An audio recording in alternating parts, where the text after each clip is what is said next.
Lois Lerner's missing emails appear to be turning into a second IRS scandal for the administration, the original being the original findings that conservative groups were targeted by the agency. Last year, President said that the conduct was, quote, inexcusable. But has he now decided it's simply a phony scandal?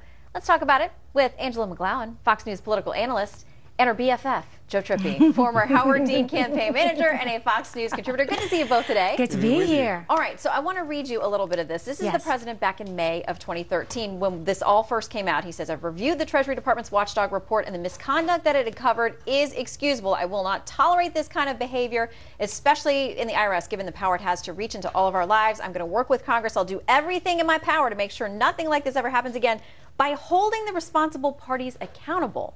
Now, Joe, he seems to think all of this Lois Lerner and the missing emails and all the hearings on the Hill, it's all phony and crazy. What I honestly am asking you what happened between now and then. Well, I think what happened is the process became politicized on both sides.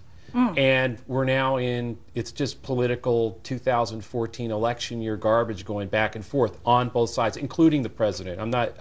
He scores political points by saying, there the GOP goes again, stop them in 2014 because this is all just phony politics. And part of the reason that happened is because there's elements inside the GOP that did everything from he wasn't born here, you know, all these that were phony scandals or turned out to be nothing there. So sort of both sides have actually played into each other's hands. But the thing was, and I want to add, Shannon, that the president ran on transparency and accountability. I agree with that. You can't have accountability Absolutely. without transparency. But let me tell you what's so brilliant about the liberals and about this president.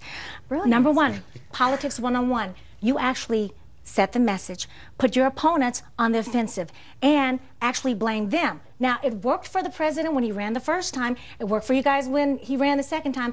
But now the American people aren't bothering it. I'm not buying it because they're suffering. Well, and two, our polls show that the American people think, the majority of them think that the president lies a lot. Well, what's happening no president wants to think no. feel that way, have that poll number. Is his credibility is eroded over time too. Everything from you can if you like it, you can keep it. I mean, but both parties have sort of played into both weaknesses. The White House. And don't you think the president at this point, because most Americans do not love the IRS, and he was so outraged in this original speech, don't you think that he would get some credit if he stepped up and said, wow, missing emails, this does not pass the smell test, let's do more. That's but are you saying he can't do it because of politics? And no, I think it's in the GOP interest to bang the living daylights out of both the president and the IRS. But why doesn't he take control of the message and say, you know what, you're right, this does not pass the smell test, it looks terrible, and I'm going to make sure something gets done. Because none of this is real right now. Wait, none of it's real. The missing emails aren't real, the targeting is not real. I mean, that's both factual. parties are now playing 2014 politics, and that's what's real. But what's so it's real, about what turns out your base in 2014. And what's real to the American people now, 12% believe that Lois Lerner, Fox News poll, 12% believes that Lois Lerner actually accidentally lost the emails. 76%, only 12%, yeah. Yeah, 76%, they don't believe her, and they want this investigation to go on. And the investigation will, in reality, on that front, will step in when they find illegal activity or something to charge her on, or give her immunity so that we find out what. 3 out of 4 Americans want this investigation to go on. But let me ask you about this, though. Let me ask you about this, because we have a couple of members of Congress, including Louis Gohmert, Republican out of Texas, and the second person is escaping me. I will give you credit if I can remember her. Maybe it might be Representative Bill Flores, I think. The two of them have now put together this piece of legislation. They want to pass in the House. It would put $1 million bounty on these missing emails. So if you work in the IRS or one of these companies and you can find them, you get the $1 million, or you get $500,000. $1 million because they're going to come. Okay, but here's the question: does that? There are some people, because that bill also includes something that would cut all IRS pay by 20% until the emails show up. Is that the kind of thing that you're talking about, that the GOP is politicizing it? And some people are going to look at that and say that is sort of cheesy, and they're not taking it seriously, and they're doing it for points. I think it's cheesy, and I think it's a travesty in this country today. We pay the IRS, people who work at the IRS, we pay their salary, and now we have to give them $1 million to come up front to be a whistleblower? Well, it's not easy to be a whistleblower. Look, I mean, and we've seen it with the VA and everywhere else, that people, you know, they lose their jobs. People, that's scary for them to step up. Yeah, the one point, though, I want to make sure I get out there is that the president the transparency stuff really does matter, and that has been a huge mistake on all of these. Politics 101, crisis management 101, get it all out there. Get the emails out there. Take the hit if something happened. Throw people under the bus, Lois Lerner, whoever, if they're responsible. They haven't done, no, and that is, no, even this with Fast and Furious, Joe.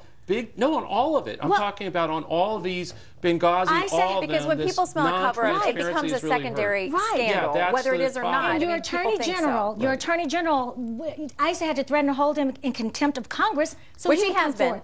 Which he has been. Yes. So that's not transparency or accountability. No, I'm saying that. That's where I think so let the me big ask you, fault because in there was a letter from IRS Commissioner Koskinen back to, I believe it was Congressman Dave Camp, Chairman Camp, saying, we don't have everything ready for you. We're still working on it. We're going to try to get it to you by the end of this week. Well, what's at the end of this week? It's a holiday. It's July 4th on Friday. Are we going to get a holiday dump of some kind of substance? It looks a little sketchy. Well, it may not be, but the timing is suspect. Well, any dump would be appreciated at this point. I mean, whether it's the holiday or not. On the 4th well, no, look, if there's anything in there, it'll get out. Fox will be there. I'm going to spend my day, I think, reading emails on Friday. We'll see. Good to have you both here. Thank you. And you did say that liberals are brilliant. So you got that going for you, Joe, today. In politics, that is. I'll take not it. Policy. Not He'll policy. take it. All right, we are not done with the IRS controversy. A little bit later in this program, you're going to hear from the head of a conservative group that was targeted by the IRS. She says, based on a lawsuit that her group filed, the IRS emails cannot legally be missing. You're going to want to hear from her.